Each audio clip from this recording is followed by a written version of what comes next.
Welcome, everyone. We are so pleased to have everyone joining us today. My name is Victoria Kristoff. I am the Visiting Associate Professor of Law and the Government Procurement Law Fellow here at the George Washington University Law School, and it's our pleasure to have everyone here today for our webinar focused on e-procurement perspectives from Latin America. We have a wonderful panel of experts lined up this morning from the region who are experts in this field of e-procurement.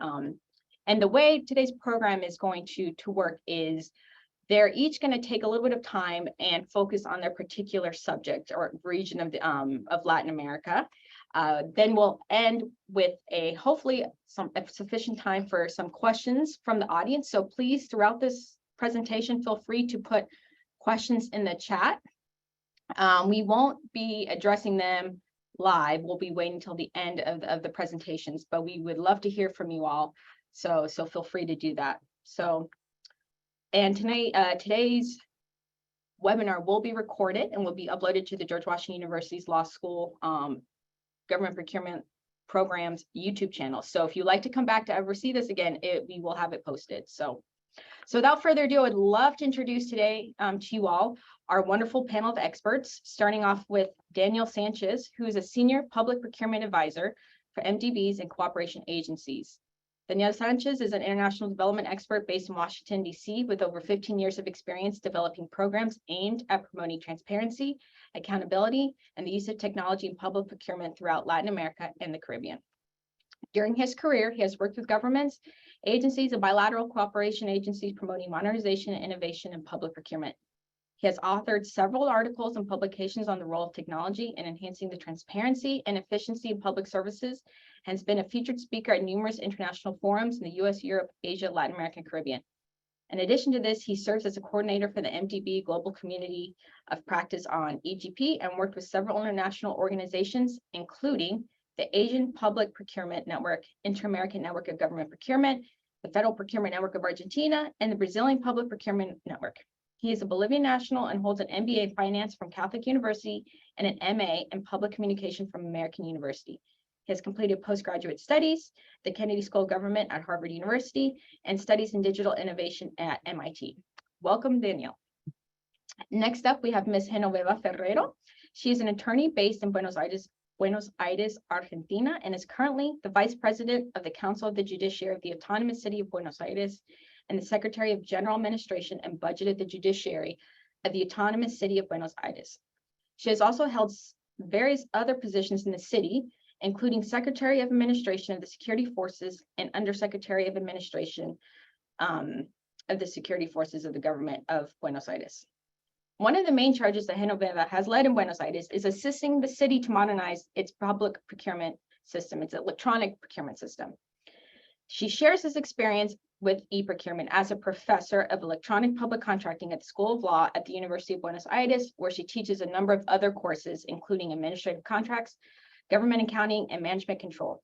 On top of this, Genoveva just recently published a book on public contracts and the digital governance, where she explains the implementation of e-procurement and the judicial branch of the city of Buenos Aires.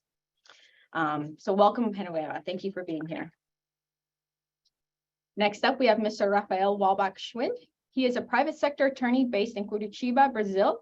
He's a partner of the well-respected and well-known Brazilian law firm, Justine Pereira Oliveira and Talamini. He has been practicing at this law firm for almost 20 years, and his practice includes public law with a focus of infrastructure, economic regulation, concession contracts, public-private partnerships, arbitration, solicitation, and administrative contracts. In addition to his practice, Rafael is a published scholar, having authored 3 books titled The Revenue of the Concessionaire and Concessions of PPPs, The State as a Shareholder in State-Owned and Private Companies, and the International Public Procurement in Brazil, which is now in its 3rd edition. He has also been a visiting scholar at the University of Nottingham, and he holds a PhD in public law from the University of Sao Paulo, and he's also a member of the Fellow of Chartered Institute Arbitrators. He's a familiar face to GW, having participated in prior webinars with my colleague, Professor Chris Eukin. So welcome back, Rafael, and thank you for being here. Next up, we have Ms. Paola Diguez. She is a professional with proven commitment and results in socioeconomic development in Latin America. She co-founded B2 Government Data Science, a global platform focused on the analysis of public procurement data and government sales processes using big data and analytics, inspired in connecting the public procurement ecosystem by simplifying its complexity. She also has given support to governments to facilitate public procurement open data implementation projects, including suppliers registry and post-COVID-19 recovery programs. She has extensive experience conducting public procurement data analysis through new technologies. In 2018, she was an external advisor in public policies and productive development related to public procurement tools. In 2017, she founded Conexiones Público-Privados Grupo Consultor, a consulting company focused on improving private-public partnerships to positively impact public policies. And prior to that, she had an extensive career in the private sector with over 13 years at 3M as a compliance, where she founded the compliance committee to ensure integral internal corporate governance and the FCPA accomplishment in Argentina, Uruguay. She holds a BA in business economics and an MBA. So welcome, Paula. We are happy to have you here today. Rounding out our distinguished panel, we have Oscar Hernandez, who is the head of Latin America at the Open Contracting Partnership, who directs the regional strategies and operations. Together with government and civil society partners, he designs and implements strategies to create public procurement systems that deliver better social outcomes and address the region's toughest public challenges. He's an expert in evidence-based approaches. Before joining OCP, he was an innovation fellow with Harvard Kennedy School Government Performance Lab, where he led multiple projects with the US and Latin America cities implementing results-driven contracting strategies to improve human services and core government operations. He's a team leader of Colombia's Ministry of Defense Strategic Analysis Group and has worked with Poverty Action Lab. He holds an MPA in International Development from Princeton University, as well as a BS in Economics and a BA in Philosophy from the Universidad de los Andes in Colombia. Last but not least, we have Guillermo Burr, who's a senior program manager for Latin America, helping governments and civil society to get the most of their open contracting in order to boost efficiency and regain trust in the public sector. Before joining OCP, Guillermo worked as the head of research and business intelligence at Chile's central procurement agency, Chile Compra. He also served as part of the OECD peer reviews team for the procurement systems of Colombia and Mexico. Before that, he worked in the private sector as research manager for the industrial markets of construction and agrochemicals, among others. He holds a title of sociology from the Universidad of Chile, a master's degree in public policy from UDD, and diplomas of business intelligence and consumer behavior at UAI in defense and internal security from Chile's Ministry of Defense. So thank you, Oscar and Guillermo, for being here today as well. That rounds out our panel of experts. And without further ado, I am so excited to kick this off. So I am going to pass the mic over to Mr. Daniel Sanchez, who will be walking us through an overview of e-procurement in the region. So the floor is yours, Daniel. Thank you, Veronica. Good morning to all. I would like to thank the GW Law School and specifically thank Victoria Christoph, who's a visiting professor and a fellow at the GW Procurement Law Program, for organizing this session. I have to highlight that this is one of the few US programs that really caters to international issues in public procurement and not just US issues, which are vast. So thank you, Victoria, for organizing this. It's a pleasure to be here. It's an honor to be among such esteemed colleagues and friends to exchange perspectives on e-procurement advances in our beloved region. I mean, as Victoria's request, I will give a brief conceptualization before delving into the regional overview of e-procurement in our region, which is Latin America. The next one, please. Governments and suppliers interact to source and supply the goods and services needed for public service delivery. Laws, regulations, and standardized processes are needed in place to mediate, norm, and in some ways limit these interactions, which are eventually expressed in the form of contractual commitments, which are contracts. E-procurement, or EGP, as it's commonly known by practitioners, can be conceptualized as the government adoption of IT and digital tools to streamline this interaction while maintaining the rules of that government and maintaining the forces and drivers of procurement. Next one, Victoria, please.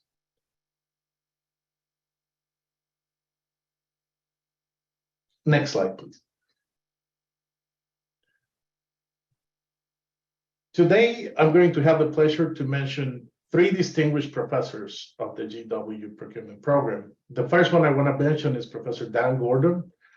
who more than a couple of years ago enlightened me and many of my colleagues with the proposition that public procurement is driven by three forces in constant tension. These forces being control, efficiency, and public policy. EGP, the implementation of e-procurement, is not impervious to this dynamic. Thus, building on the definition developed by the NDBs, we could state that EGP is the government use of information technology and digital means to increase transparency, efficiency, and sustainability when relating to its suppliers for the contracting of works, goods, and services required by the public sector. And I think that's a good working definition and a good conceptualization for the purposes of this session. Next one, please. In Latin America, there have been three distinctive ways of EGP adoption, and most of the countries in the region are entering a fourth one. And more than a few, some of the examples that we're going to discuss today find themselves fully in the middle of this fourth wave of implementation. In the first wave, countries in Latin America took a page from Hillary Clinton and did not waste a good crisis. The corruption scandals that prompted a series of anti-corruption laws created a need for transparency and information, and also mandated an incipient forms of reporting and accountability towards civil society, towards control institutions and organizations. And this resulted in the first informational websites about procurement, what we used to know as procurement portals that had information on bids and awarding, but were very vertical and very one-way portals that just provided information. In the 2000s, the ubiquitous of the internet and Web 1.0 tools demanded that certain digital agenda was set, and many digital laws were enacted that mandated and the creation of digital agencies and the development of digital infrastructure, which in turn resulted in good digital registries and digital reporting, which could be turned into interactive systems, the first interactive procurement systems that could generate more functionality than just information. It definitely revolutionized the supplier registry. And you started seeing some functionality like business intelligence and business intelligence for suppliers, which Guillermo is going to talk extensively about because Chile was a great example of this, and Guillermo was heavily involved with that. In the 2010s, that's a way post the financial crisis. In an environment post-crisis, financial efficiency and better public services were heavily prioritized in the region and resulted in the enactment of financial and PFM acts that had the mandate of efficient expenditure management. But at the same time, they gave us interesting demand for incorporating the financial concept of value for money into public procurement, and gave us the mandate to start doing digital transactions. And I say mandate, but in a way it was the freedom, because that was something heavily resisted until the 2010s. This prompted the first transactional platforms in the region, and we have many today. And most of the region is right now in this transition, trying to implement the first transactional platforms.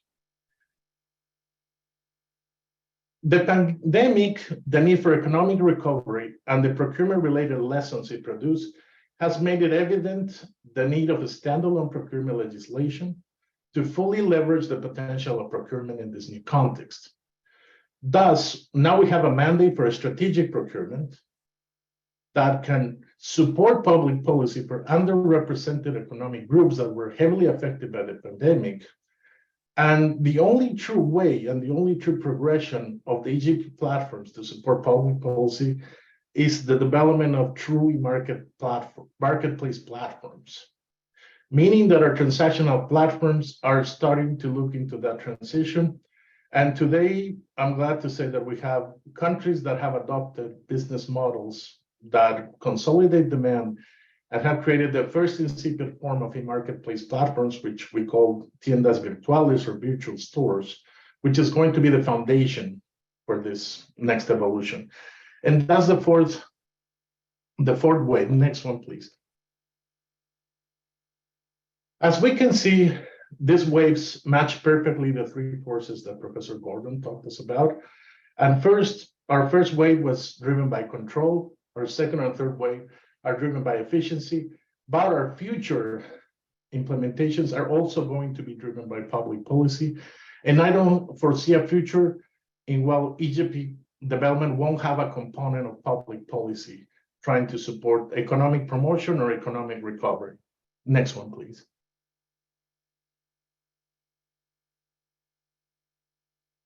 In this next slide, I want to talk a little bit about the current state of implementation of EGP in the region.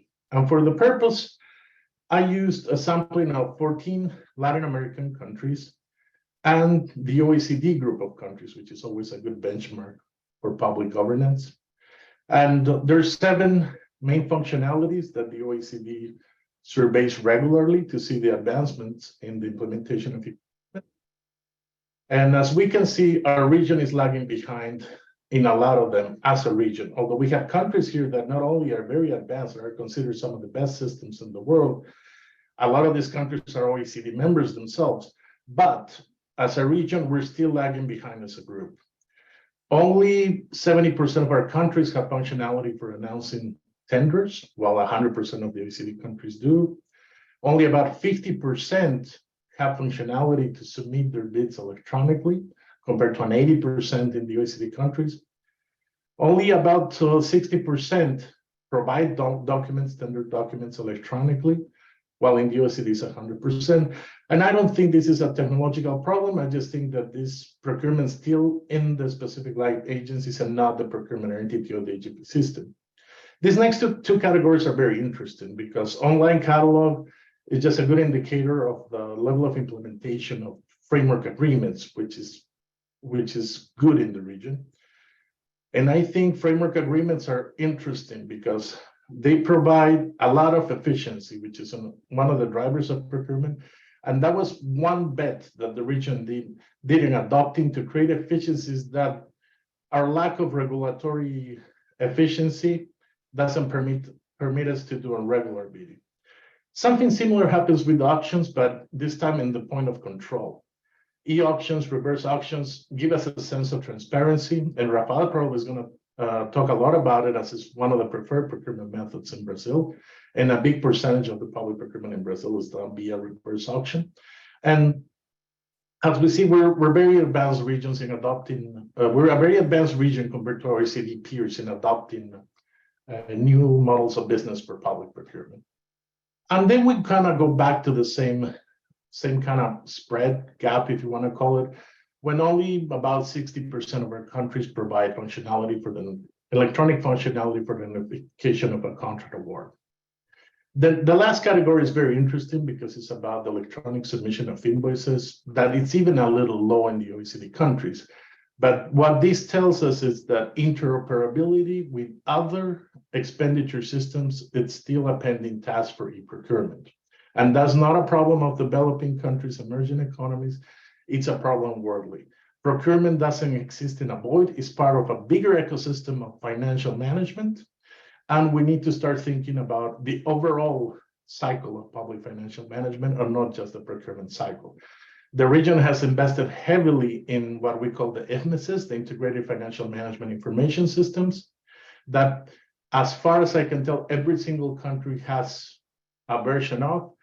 And the e-procurement systems have to start thinking about heavily in interoperability and everything that implies to be able to have full capability across the procurement cycle. Next one, please. I mean, some of the questions and challenges to come that I want to propose to fit this dialogue, and I didn't want to come with a slide of conclusions. I'd rather do questions in the sense to try to motivate the dialogue. And many of these questions are going to, in a way, be addressed by the examples we're going to see today, as they're most of them leading examples in the region. But I think they're valid questions that we need to ask ourselves about the future of e-procurement. The first one I talk about is, how do we achieve the same disruption in the procurement of works that we did in the procurement of goods and services through technology? The procurement of works is still trying to move from the incentives of control to efficiency through technology. And a lot of the region has settled on PPPs as the most kosher way to do this and ensure transparency and competition and value for money in these endeavors. But there's a big threshold of medium to small works that go through EGP systems that are still a bit of a black box inside of the Ministry of Works. And it's in a way the 600-pound gorilla in terms of public procurement modernization. It's a big chunk of the public expenditure in the countries. And the question is, how do we adopt new technologies into EGP? Do we regulate them? We adopt them, we regulate them again. It's very hard to strike a balance between adoption and the subsidy to research and development in the private sector. We don't know exactly, and it's not our job to know what are the proven solutions that have been battle tested. To give an example, cloud computing is something that 10 years ago was a bit of a mystery, but now is fully proven and fully tested by many industries, and it's fully reliable. Right now, blockchain, artificial intelligence, and technologies of the sort are still being tested, and the question remains, how do we implement them into e-procurement without running into the risk of not being effective in our solution, costing public resources, and in a way subsidizing research and development that the private sector should do on their own.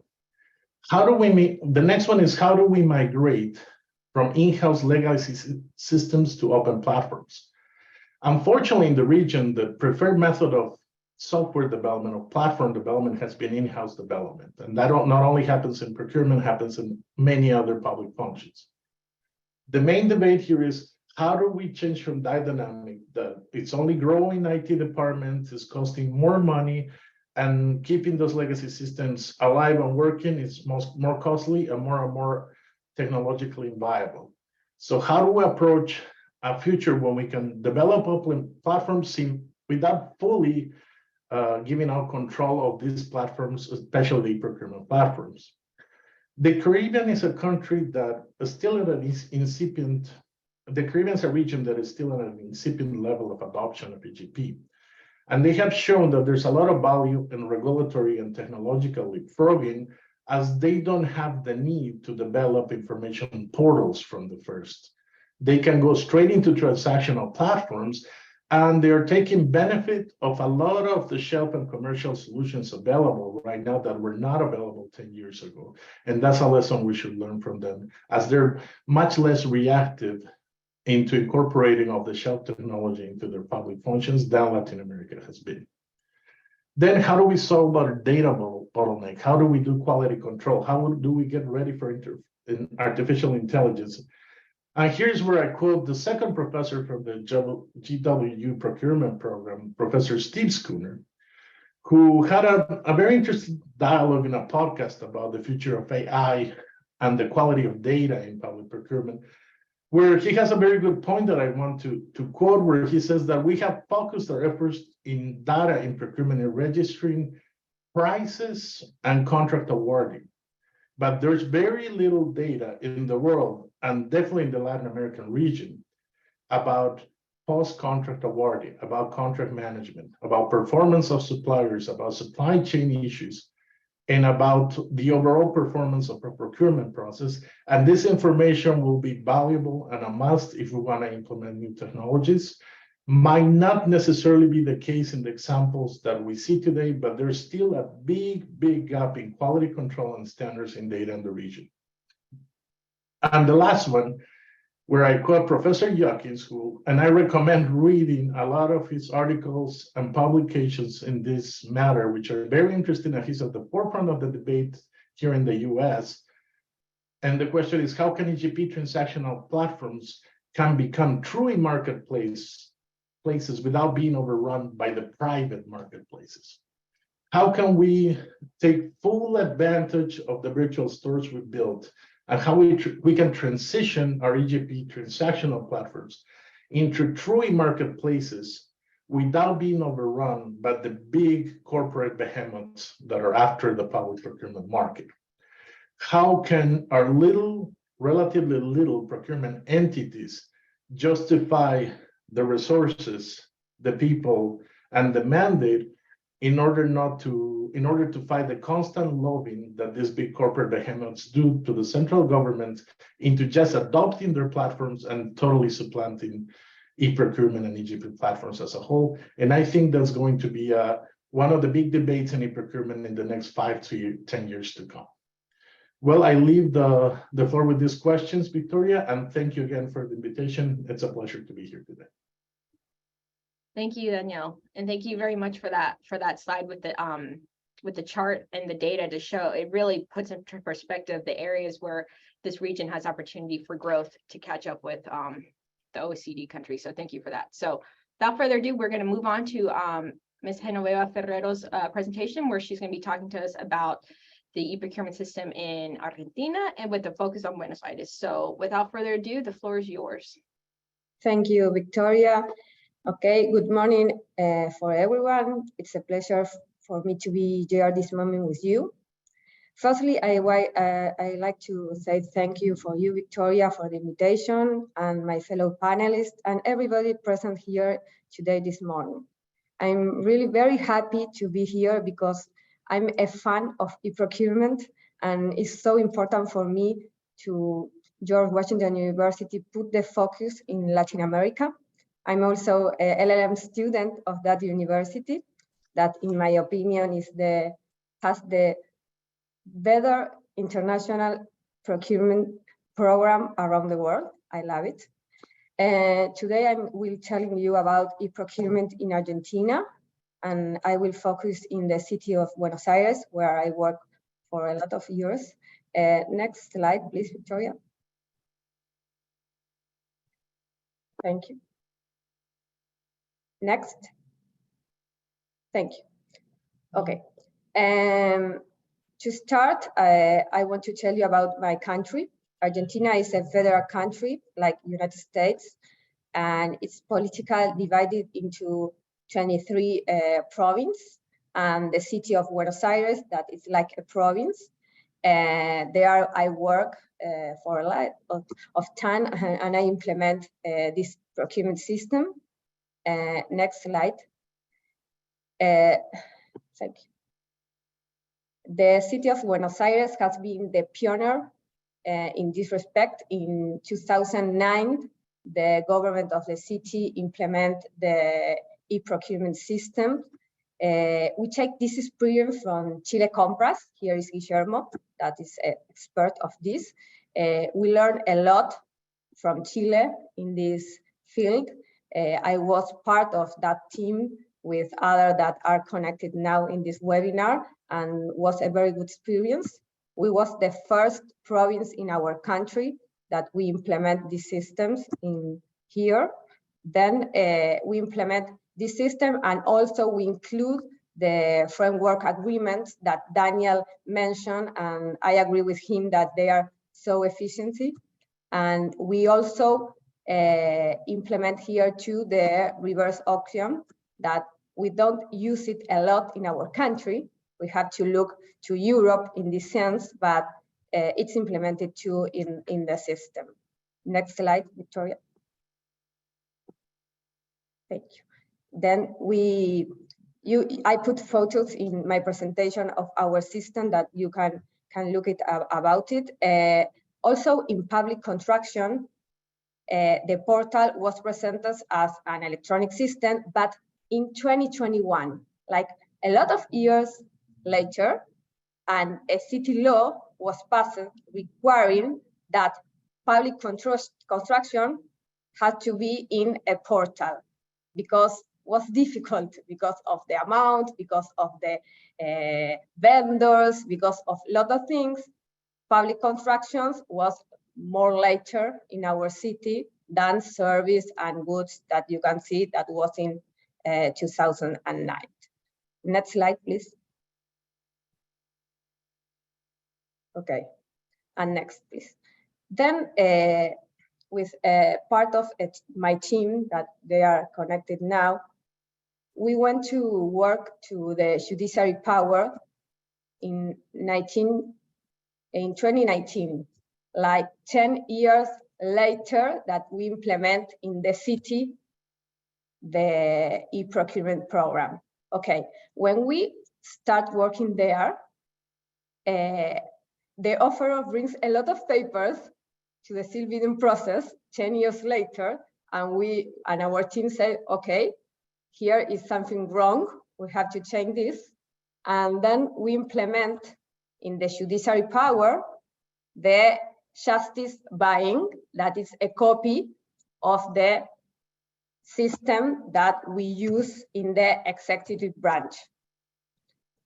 I want to tell you now the challenge for us to implement, like 10 years later, a program in other branch of our state. The most challenge that we have was with the person, with the human resources, because they tell us, we always do this in this way with our papers, don't touch us like this, okay? We don't want to change this. Well, they are, in my opinion, the leader has like the big challenge to convince the other persons of the team that this is the way.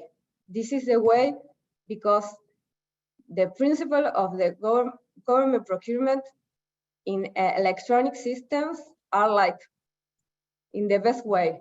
The transparency, the concurrency, it's a tool to fight with the corruption. If you are the leader, you have to convince them. And that's, in my opinion, the culture change is the more challenge that we have here in Argentina to implement this system. But we, in one year and a half, we can change this culture, and we can implement in the judiciary power with all our team, the e-procurement system.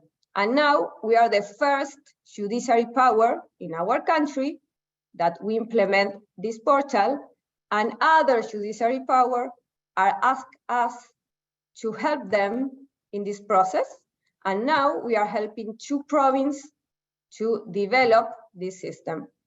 Next slide, please. Okay, then because we are a federal system, a federal country, pardon, in our national administration, we also have e-procurement, but was implemented like in 2016 for both, for service, for goods, and for construction. And it's a very good system too. Next slide, please. Next. Next, Victoria, please. Look, I want to share with you this map. This is my country. As you can see, only 7 of 23 of 24, because city of Buenos Aires is province 2, has count with a e-procurement system. As you can see, is an indicator that we must continue working in our country in this cause, that we have to develop another province with this. The last province that implemented this system was Salta. I suppose that someone of Salta is connected here, because I see there. And well, in my opinion, it's very important that persons that are very engaged with this system develop this system in another places and convince another. Okay, now to sum up my presentation and to end, I want to conclude that the benefits of the e-procurement have already been mentioned and range from administrative efficiency and cost to transparency, concurrency, and prevention of corruption. But the challenge in implementation, this kind of system in our region imply a change of culture. In the operation, a clear leadership of the need of change, and always a political decision of who leads. Victoria, I am. Thank you for this invitation. Thank you, Genoveva, and thank you so much for sharing a little bit about Argentina and Buenos Aires. And it's so interesting to hear that one of the thresholds that people have to get through is this culture change, fighting the change and changing hearts and minds to be able to implement this. And the example of Buenos Aires is just, it's fascinating. So thank you for sharing that. And so without further ado, we are going to move on to Mr. Rafael, who's going to be speaking to us about the Brazilian perspective on e-procurement. So without further ado, Rafael, the floor is yours. Thanks, Victoria, again for the invitation. It's a great honor to be here among so many experienced panelists and to be back in a webinar from GW.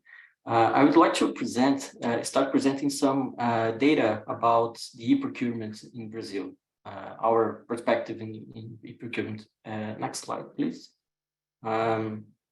So in Brazil, we have every year almost $22 billion spent in electronic tenders.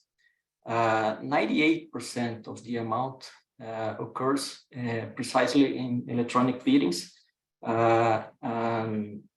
This is because 98.5% of the biddings in Brazil are electronic. Only a small gap of 1.5% is in-person bidding. So we have really a good scenario in Brazil in electronic biddings. This is the most used form of bidding, and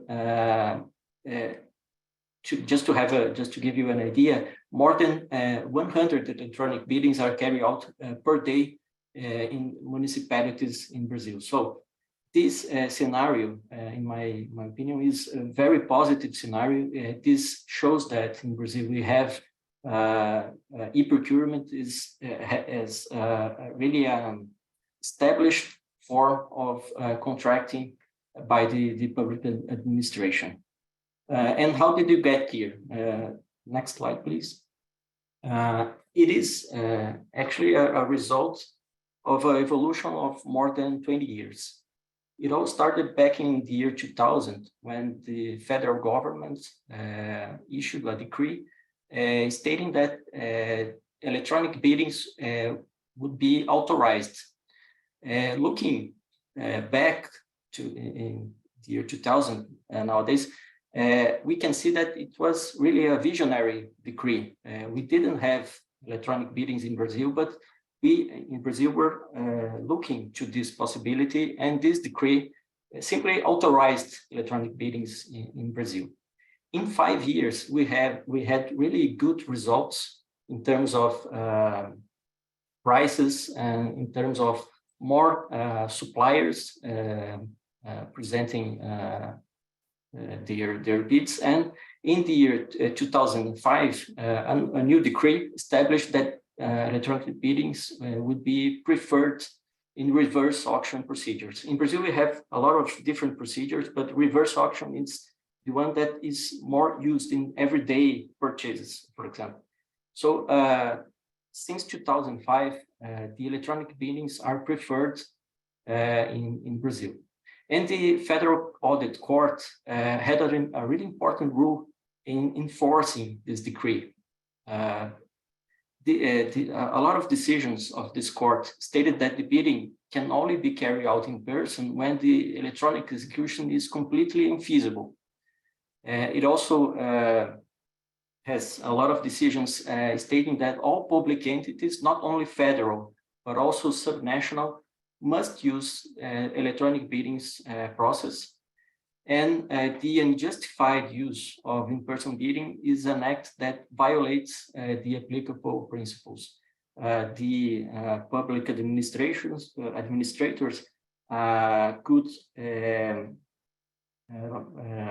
for example, receive penalties if they use in-person biddings, but they could apply e-procurement procedures. So the Federal Audit Court has had really important role in enforcing this decree of 2005. And in 2019, a new decree determined that the electronic bidding is mandatory in reverse auction procedures. So in Brazil, nowadays, we don't have more reverse auction procedures in person. We have only reverse auction procedures that are electronic. And in 2021, in Brazil, we had a new federal law, a new general law of public procurement, the law of 14,133. This new law created the National Public Procurement Portal. It stated some new rules for electronic procedures, and it stated that preferential electronic form will be used in all forms of biddings, not only reverse auction. So there is a preference in electronic procedures nowadays in all forms of biddings, not only reverse auctions. Next slide, please. So in this last slide, I will only highlight some points about this public procurement portal. It was created by this new law of 2021. It will be a public portal for purchases made by the federal administration, but can be used by subnational entities. There will be a unified cadastral system. So the idea is that all electronic biddings will be centralized in this portal. So suppliers can have information about every purchases that are being conducted in all parts of the country. So it's really important for giving more transparency, which is really a key issue in e-procurement. And this portal will have the publication of bidding notices, price records, and public contracts as well, and annual public procurement plans. This is very important because the suppliers can plan their activities. They can, for example, have information about the next contracts that the public administration will have, so they can plan their activities. And one important thing that I would like to highlight here is the price records. They will be all published in this portal, so suppliers can have an idea about previous contracts, previous prices that were presented. In terms of transparency, I think it's a very good initiative. And this portal will also provide the standardization of bidding notices. We have in Brazil a big problem. We have here more than 5,500 municipalities, and they are all different from one from another. We have big cities like São Paulo with almost 20 million people, and we have a lot of small cities with less than 1,000 inhabitants. So it's very difficult for these small cities to have e-procurement. So this public portal, this federal public portal, will be probably an important tool for these small cities. This portal is in use, but it's not fully implemented. It was created by the law in 2021. So it's very new, but we have already good information about the results. It reduced the prices by 30%, and the studies also relate that it increased by 42% the number of suppliers in 2 years of use. So I think these are really good results. And this shows how this public portal will be important for procurement in Brazil. It gives more transparency, and it provides tools for a better social control. I think this portal may become, probably in a few years, really a marketplace for public purchases, which I think will bring e-procurement in Brazil to a whole new level. So, Victoria, this is what I had in mind to bring you about e-procurement Brazil. Thank you again for this opportunity. I will be available for the debates and any questions that will be presented. Thank you very much. Thank you, Rafael, and thank you for that presentation. Yes, I think Brazil is a very interesting example, and a leader in the region, given that it's now applying for membership to the World Trade Organization's government procurement agreement. So it's going through a lot of changes with this new law that you just talked about too. So I think a lot of people have their eyes on Brazil and the development of this new portal. So thank you for bringing that to our attention.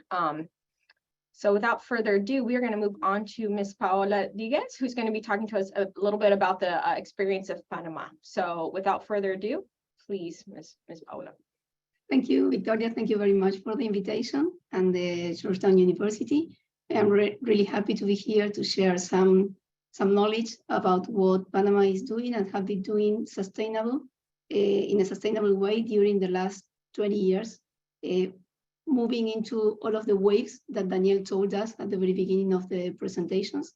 So please, next slide. In the presentation, in the first place, I'm going to share with you the waves that Panama follow in terms of the incorporation of new technologies and innovation into the e-procurement system, moving from paper up to open data, that this is what they have today. And then I'm going to share with you some learning issues and what is Panama doing in terms of adopting the open data standard. Probably Oscar is going to talk much more than me about the benefits, but I'm going to share with you some best practices, some things that are really good to know for the rest of the audience. So in terms of the approach that Panama is following into, and I want to stress, in a sustainable way, starting from 2007, they moved from paper to electronic notices. So when Genoveva talked about the provinces, states, and the county level, well, some of them are only publishing electronic notices. So they are really behind in terms, and most of the county levels are really behind in terms of adopting electronic platforms, transactional electronic platforms. So, and I want to stress specifically the metric in terms of vendor quantity. So today what we know is that less than 10% of the registered companies participate in the biggest single markets worldwide that generates nearly, or at least 15% of the GDP around the world. But after the pandemics, in some countries, they represent more than 50% of the GDP. In some countries. So it is very important to introduce innovation and technology in order to increase the number of companies that participate in these markets. So when Panama moved from paper into the first electronic notice system, they multiplied by 2 the number of vendors. Then in 2010, they transformed the electronic system into a semi-transactional electronic government platform, and there what companies can do is to submit electronically their proposals, and I think that this is one of the biggest changes that this system brings into the table. And then again, they multiply by 2.3 the number of vendors that participate in the system as a whole. And in 2020, they moved into the first transactional e-government procurement platform.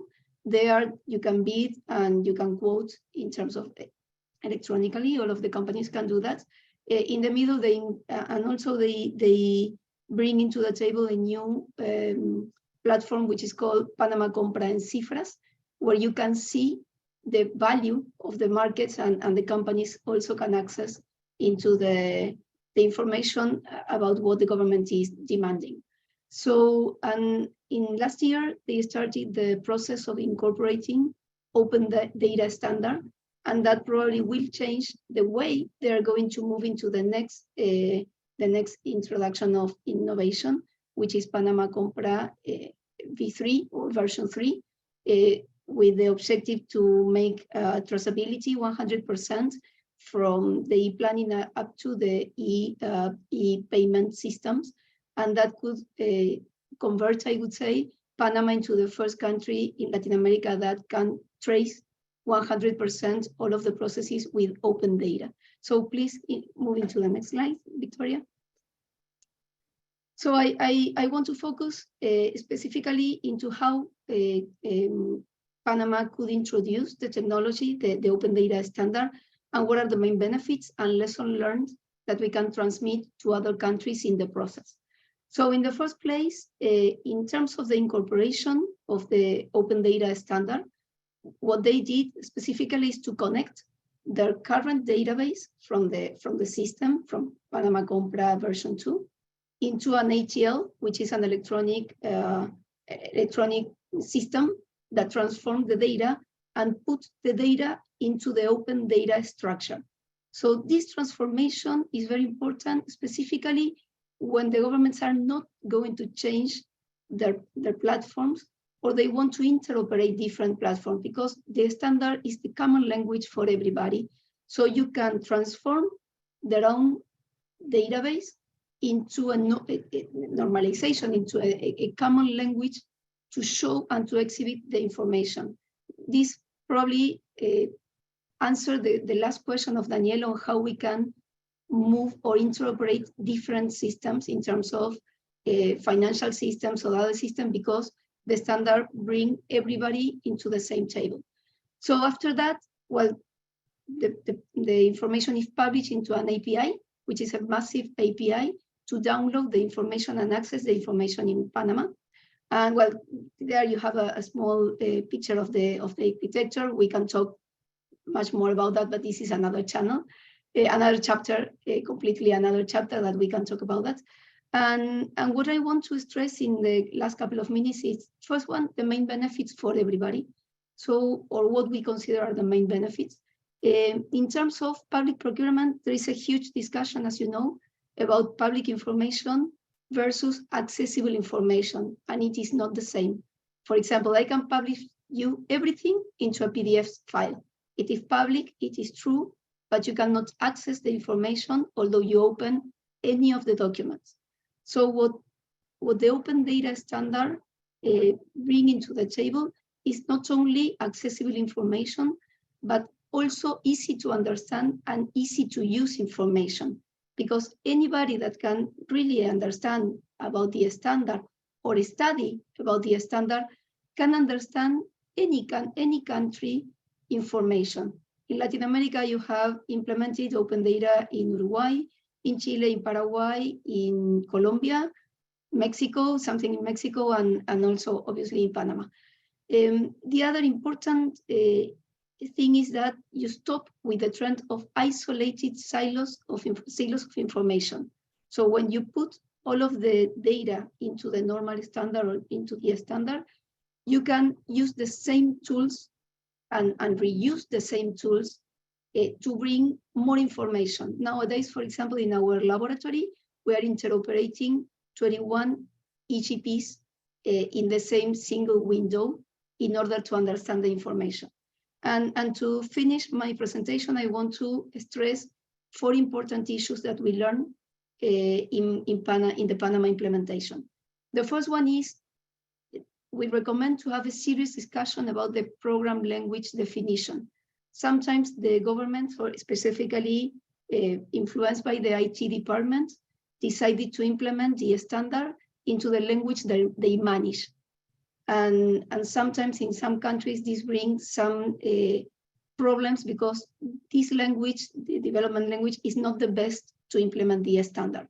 So there should be a huge, serious discussion about what is the best technology available to do that, and how we can train the IT department, but not stay into the legacy language that the IT department can manage.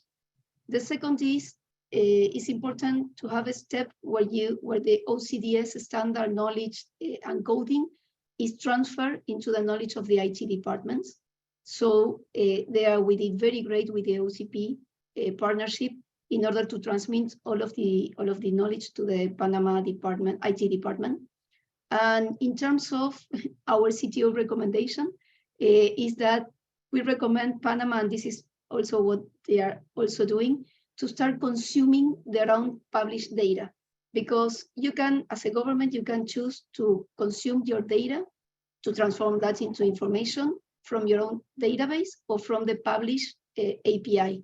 So our recommendation is to do that through the API in order to develop tools, consumer tools that can be reusable in the first place, and also to improve the mistakes that probably the data has. And in terms of the data, also there is a huge discussion about data quality.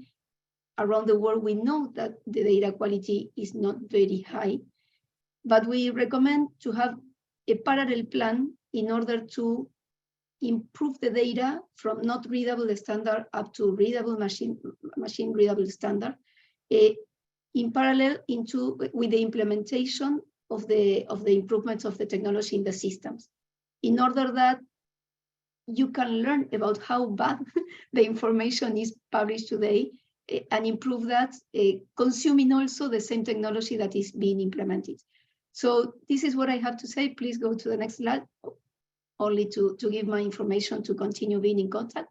But Victoria, for me, it's a pleasure to be here, and especially with these panelists.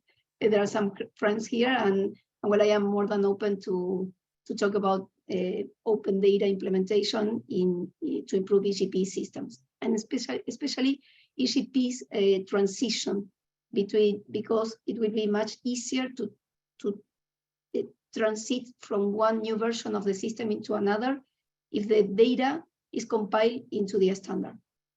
Thank you very much. Thank you, Paola, and thank you for that presentation. Yeah, I think what the audience is probably seeing too, there's a trend in these countries that these implementation processes come in waves, right? And so you laid that out very nicely for Panama. So thank you for that.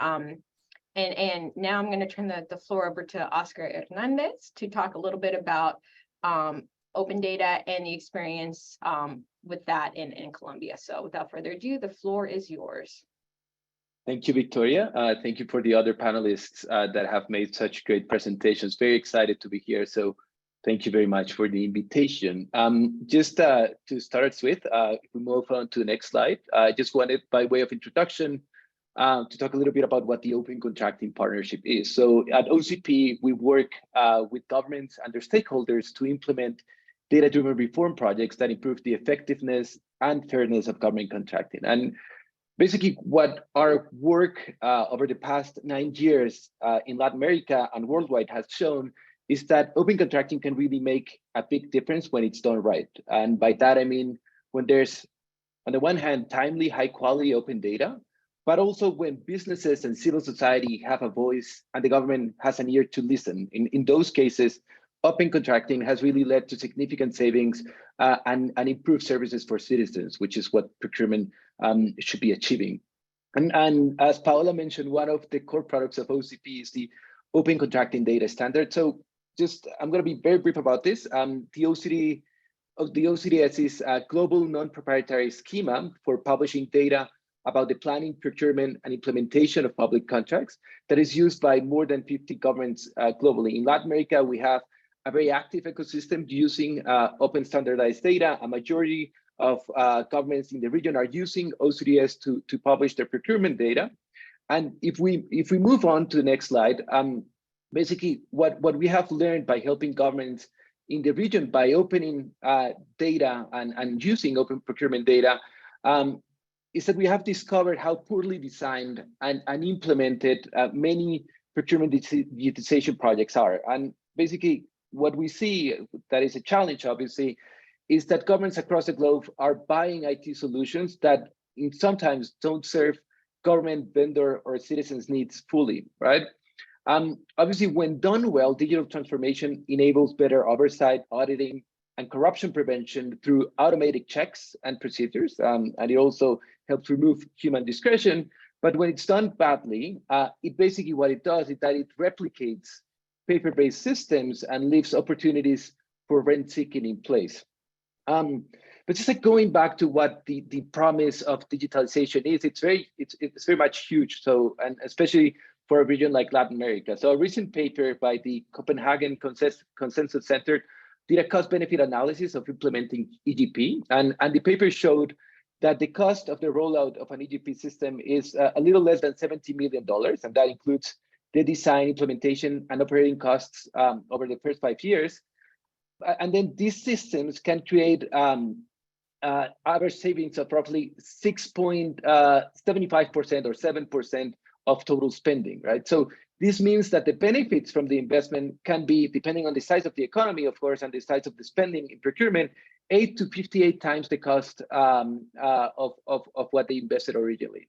So despite these potential results, we are seeing that digital transformation efforts are going slowly in some cases. So I think, I'm not going to mention this because Daniel laid it out very clearly before, but there's a lot of surveys showing things like 2/3 of the region's countries are only implementing e-procurement systems, and even that adoption is lacking some key functionalities. But I think more worryingly, and Paola touched briefly on this, digital transformation efforts often fail or they're not delivering the expected results. So in some cases they overspend, they underdeliver, and in some cases they fail altogether. And there's obviously multiple causes explaining this. First and foremost, I think technology procurement is obviously very hard and it often goes wrong. It's very risky.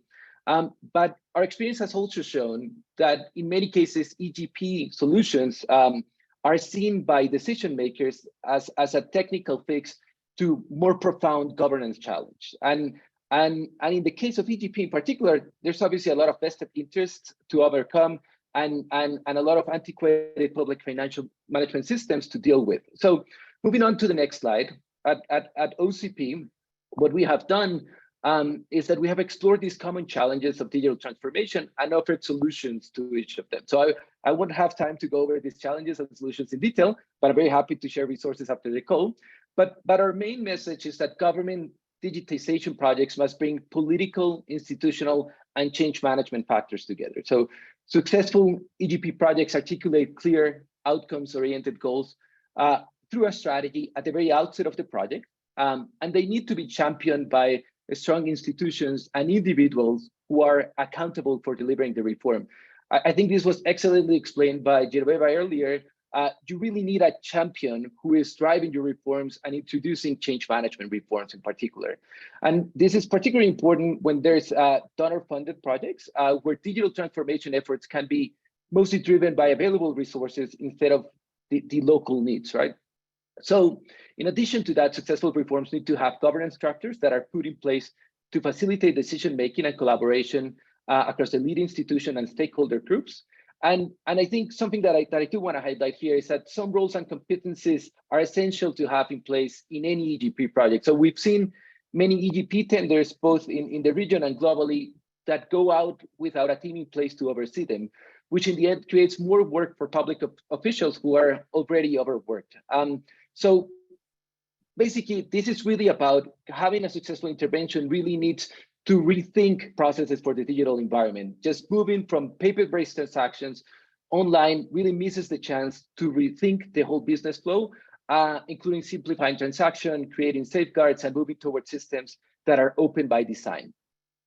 So let me just give you an example in real life. So if we move on to the next slide, I can tell you a little bit more about how open contracting strategies can really help support digital transformation efforts. So between 2018 and 2022, OCP worked with government and civil society actors across 9 regions in Colombia to increase the quality of open contracting data, while also developing better procurement practices and higher accountability. One of the key goals of that program was to enable an accelerated digital transformation process for local governments. And the program was structured as a cohort model that enabled knowledge sharing between the public and civil society. And it was in large part implemented during the pandemic, which also shaped the way we work and the results that we achieved. So if we move on to the next slide, just giving you a quick overview of what the procurement market in Colombia looked like in 2018. So Colombia has a public procurement market that is worth 150 trillion pesos, or about $30 billion US, and 70% roughly of that spending is done by departments and municipalities. Even today, Colombia has 3 e-procurement platforms, SECOP One, which is a platform for the publication of processes, mostly for all procurement methods. So it's basically an informational system. SECOP Two, which is a transactional e-procurement platform that also covers all procurement methods. And then the Tienda Virtual del Estado Colombiano, which is a transactional e-commerce platform for framework agreements. Since the early 2010s, Colombia started a modernization process of its entire procurement system, and this included centralizing functions, establishing electronic platforms, the ones that I just mentioned, and enabling greater transparency overall. This meant completing the full transition from SECOP 1 to SECOP 2 as well. But in 2018, most of these reforms had really not translated into better practices, particularly at the local level. So instead of that, most local governments were still doing paper-based processes and not using SECOP 2. Obviously, this decreased transparency, increased corruption risks, and for example, 36% of all tenders only had one bidder, which, as you know, is a red flag for potential favoritism or barriers for fair participation. But at the end of the decade, things were starting to change. So the government started a program to roll out a new transactional procurement system and to SECOP 2 to make it mandatory, in particular for all government entities, and this included state and municipal governments. So we designed this program to take advantage of that new regulation and a new political mandate to fight corruption. And if we move on to the next slide, this strategy really paid off. So as you can see in the graph that is above, our target regions were faster to adopt the transactional EGP platform. They moved away from paper-based processes and started carrying out their tenders in SECOP 2. In fact, at the beginning of the program, only 15% of all processes were carried out using SECOP 2 in those target regions. And by the end of the program, that proportion increased to 95%. And in the rest of the country, that proportion only went from 7 to 22%. Obviously, this matters because SECOP 2 enables real-time monitoring of procurement processes, public access to bidding documents, and the ability to track the status of procurement processes. And equally important is that SECOP 2 provides governments with better data to adopt data-informed strategies to improve the performance of their procurement markets. And that includes the ability to track competition levels, which is very hard to do using SECOP 1. Obviously, one of the key program goals was to level the playing field for suppliers in local procurement markets, where a handful of vendors usually dominated the provision of key services at the local level, and that included public works contracts and school meals programs. So the graph on the bottom really shows that how during program implementation, the value awarded through open processes in target regions went from 50 to 65% of total procurement spending. So just to wrap up, because I know that I'm running over time, so just moving on to the next slide, Victoria, just very quickly on the program model. So we really designed this program focused on the adoption of SECOP 2, and then we developed an open contracting dashboard, which used the OCDS to provide easy access to more than 9 million contracts. We worked with civil society to help them use open and standardized data, and we created this exchange fora of knowledge for different stakeholders to collaborate and facilitate multi-stakeholder collaboration. And while this was generally successful, it was clear to us that the data literacy gaps and the inertia government procurement processes limited the ability of governments to change their practices. So during the program implementation, we also included other strategies that focus on specific reforms and innovations. We call that program Aceleración de Resultados en Contrataciones Abiertas, or ARCA, Accelerated Results in Open Contracting. And there we worked on solving specific problems, which created use cases that accelerated also the adoption of SECOP 2. So I'm going to finish there. Very happy to speak more about this later, because I know we're a little bit over time. Thank you, Victoria.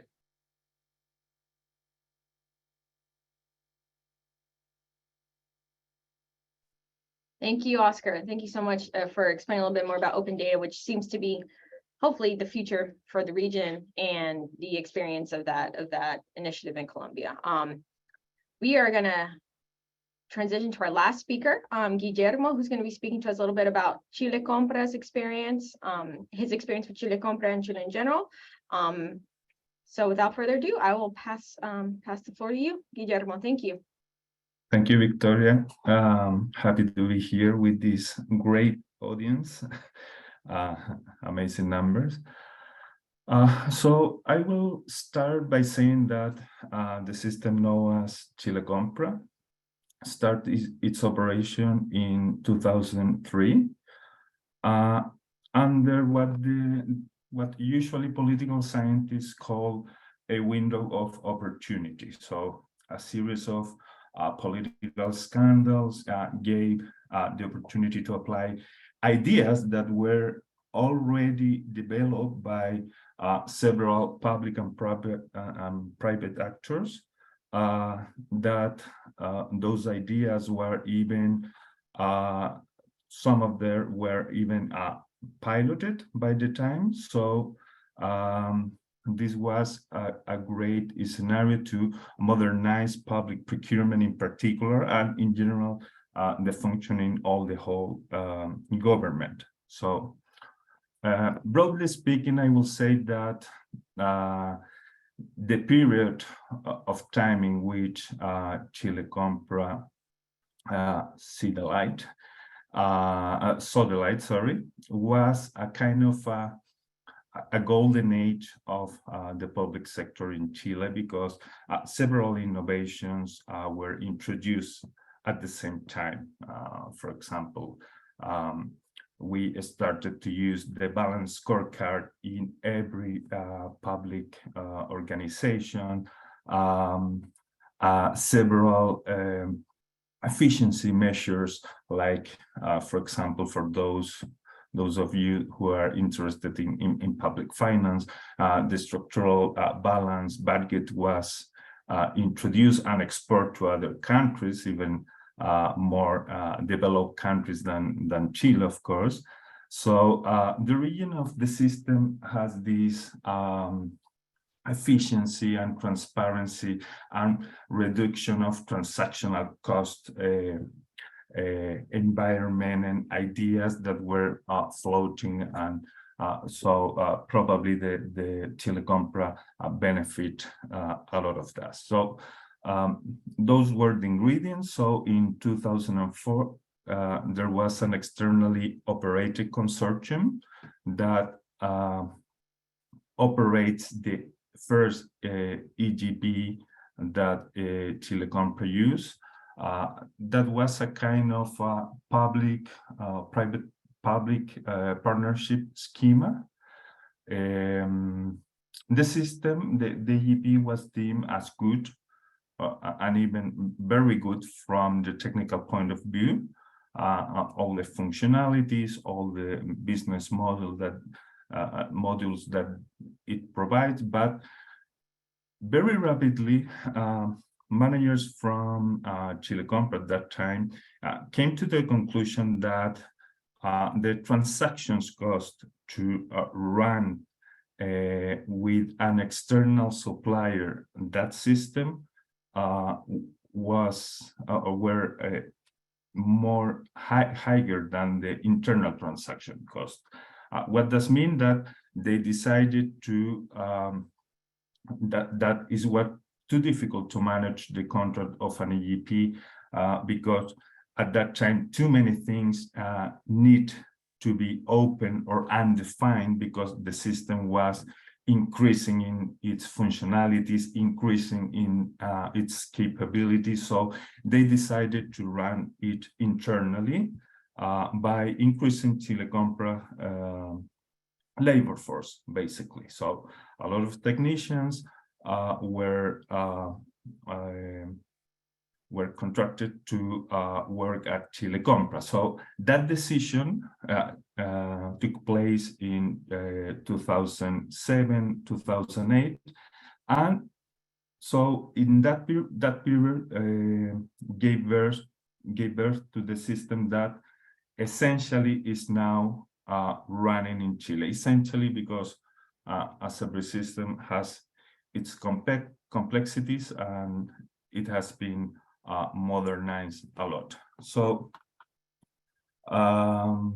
what is the current system in Chile? Basically is an in-house development system. Mainly the ownership is the government run the system and operate it. The access is free for all users without any cost. So government pays for everything. There are no fees required to be in the system. The main functionalities are e-tendering, e-quotation, e-catalogs, e-publishing, notification, a type of e-reverse auction, e-contract management. So a lot of business modules that are regularly incorporated. And but I will say that talking about the strength of Chile Compra, I will have to say that what Oscar mentioned previously about that is not only the system, but also institutions that are important for this EGP to comply with their objectives. So I will say that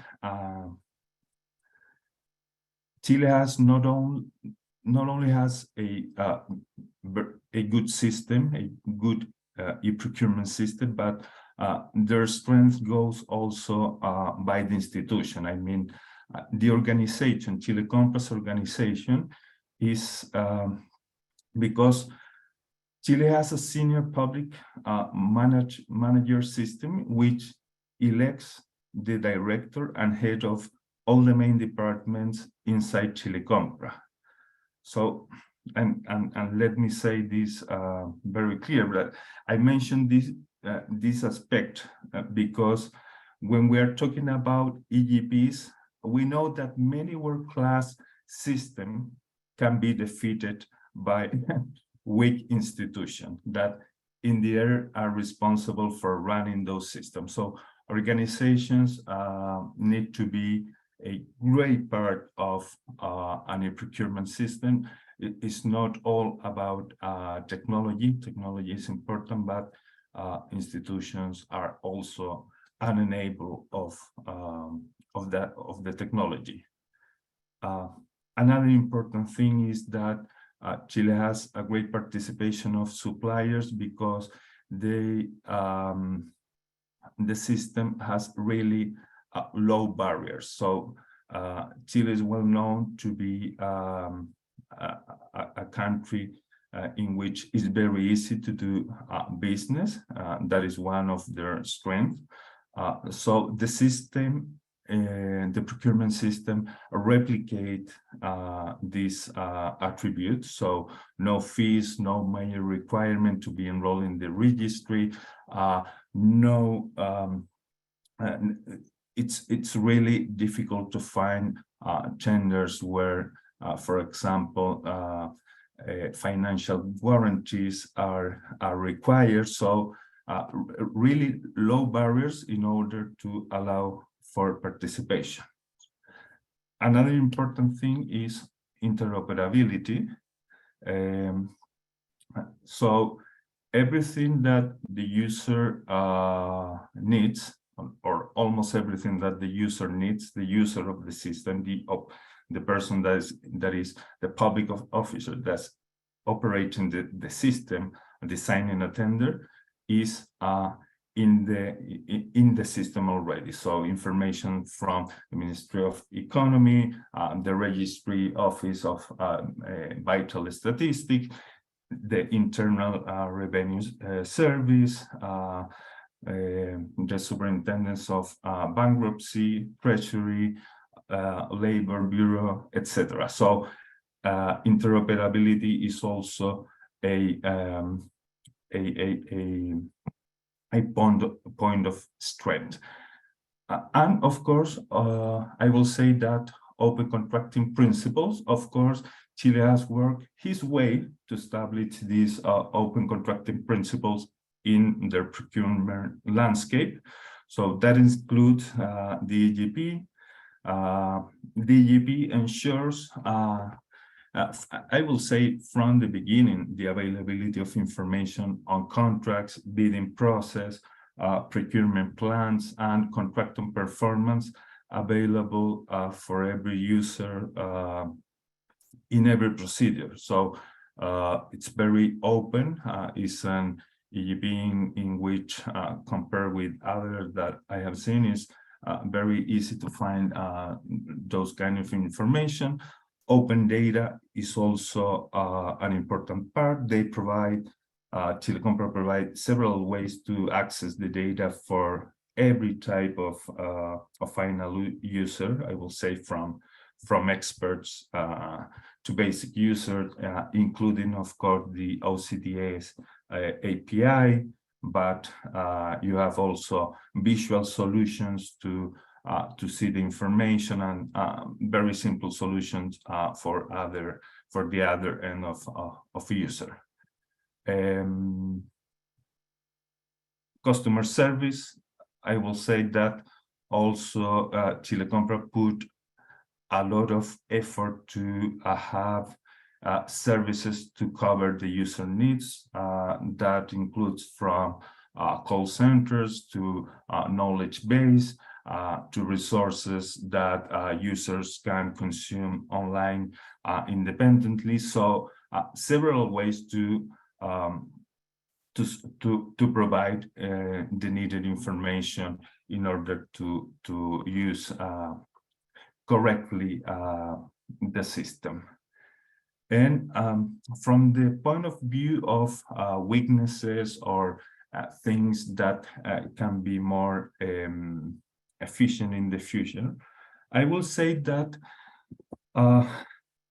in OCP we have a legislative guidance which also was designed thinking in EGPs. So we have the recommendation 5, which says that existing paper-based contracting methods shouldn't be taken online. The entire process should be redesigned as a user-friendly digital service. So that is an important message. When I told you about the entry point of Chile into the EGP system on this political scandal, etc., I think that Chile didn't have the time at that the time or the knowledge at that time to see the need that probably several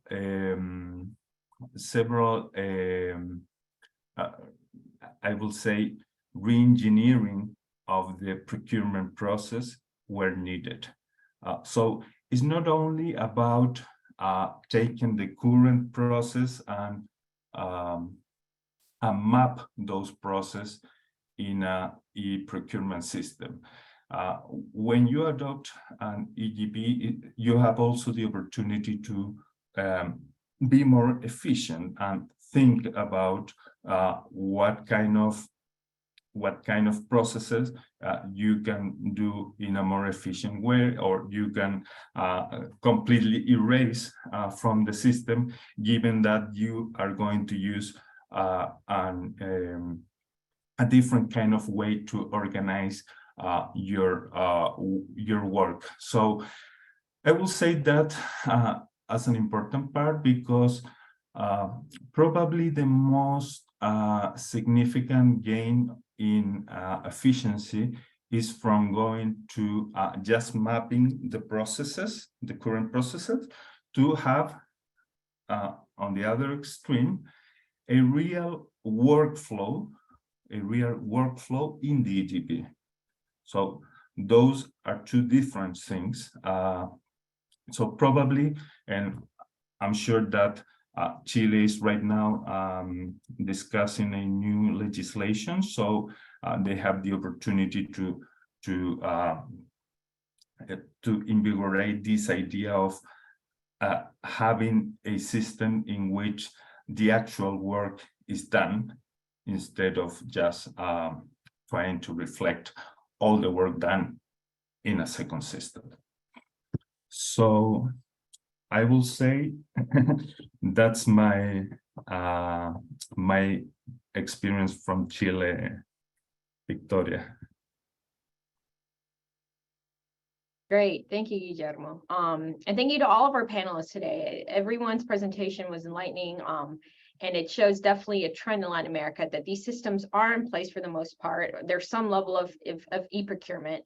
There's processes in place. The next phase, the next steps would be really enforcing the implementation of these processes, getting people to adopt them, and to really, it's a cultural war, getting people to really buy into this idea. And open contracting, open data is definitely one way to facilitate the process. So with our last 5 minutes, we did get some questions from the audience. So I would like to pose it, at least start with this one. And if we could get to another one, great. And I guess let me put a pin in that. For the rest of the people who've posed questions, if we don't get the time to address them, please, I put in the chat for everyone. Hopefully everyone can see it. The contact information for wonderful panelists. If you would like to follow up with them one-on-one or have any questions, please feel free to reach out to them. I know they'll be happy to answer questions. But with that, we got a question regarding transparency and the tender process regarding works, public procurement works. And I know we touched upon it earlier in the presentation, but I think the gist of this question is, if we're concerned with transparency and integrity and eliminating human interaction and making this more streamlined with an electronic virtual process, can this be applied to work tenders? And if so, I guess, how does that look? So I will pose that to the group. Does anyone have experience from their country with work projects being procured online or virtually? Victoria, just to do a little commentary on the question, I think it's very interesting in the sense that I think works is really a pending area where a lot of more implementation of electronic tools should be made in the process. However, I think that the question is very based on, from what I read in the chat, is very pointed towards the specific procurement processes and a particular part, which is the evaluation. I think that works could benefit from a lot of the digitalization in the due diligence. I worked with the government in Chile in incorporating the public registry from the Ministry of Works into the registry that Chile Compras handled with the Chamber of Commerce at the time. And I think that was a great integration because you would put the registry of works under the standards and operations of the same registry that the suppliers of goods and services. And I think that's a good example how you can start adding value to the procurement of works without necessarily starting with the hard part, which is getting into the nitty-gritty of the evaluation processes and stuff. But I think those are the processes of the low-hanging fruit where e-procurement should add value in the procurement of works. Thank you, Daniel. That was helpful. I think we have time for one more question. I think, and I'll open this up to the group too, just in terms of specifics, types of platforms that are being used.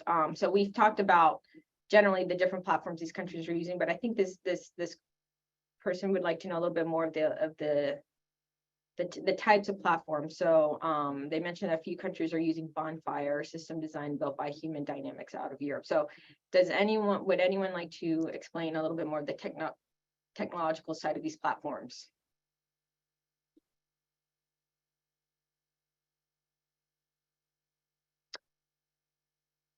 So just jumping in. So I know I don't have a specific answer to this, but I do know that a lot of these platforms are public websites where individuals in the public can access it. So SECOM, we talked about that from Colombia, Compra Chile, Chile Compra, Panama Compra, and Buenos Aires too. So I think that's something to keep in mind and to look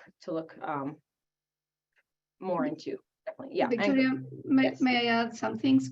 Probably in terms of the platforms, there are a lot of own development for the government. So the IT department developed their own platforms. I think that the big challenge today is what are the new ones that are coming, because most of them are legacy, as they call, because especially after the pandemic, most of them collapse. So there are, as the person says, there are some brands or companies that are supplying platforms, but we need to study each country one by one, I would say. But most of them have their own development. The governments have their own development. Great. Thank you so much. Yeah. Genoveva? Yes, to add something. And to add that in our country, in our city, we are doing a trial to implement in some part of the process artificial intelligence in some parts in this platform too. Wonderful. Thank you. Well, we are at Go ahead. Any more last No, comment? I think that just like adding on to that question, right? Like, so governments have like multiple types of implementations that they can choose when they're both like starting to think about an EGP system. So Paola mentioned, like a common and an increasing trend is to build the systems in-house, right? Rather than like using either a software as a service solution or custom off the shelf. And then just like, trying to build it and adapt it to the local needs. And I think that is also kind of like a common trend that we're seeing across the region for a reason, right? Like, which is, like really adapting to the local needs of what governments need and what vendors need, kind of like changes from one place to the other one. That doesn't mean there's a right type of solution. But I think increasingly complex systems that are working are moving towards that. But obviously, even if you choose a sort of like a customized off-the-shelf solution, you just really need to figure out what is the best relationship that you need to have with the vendor as you're providing the software solution for everyone. Kind of like what happens in countries like Colombia, right? Like it is provided by an external company, but then you need to have like a really good management of that relationship to keep the system working in the best way for everyone involved.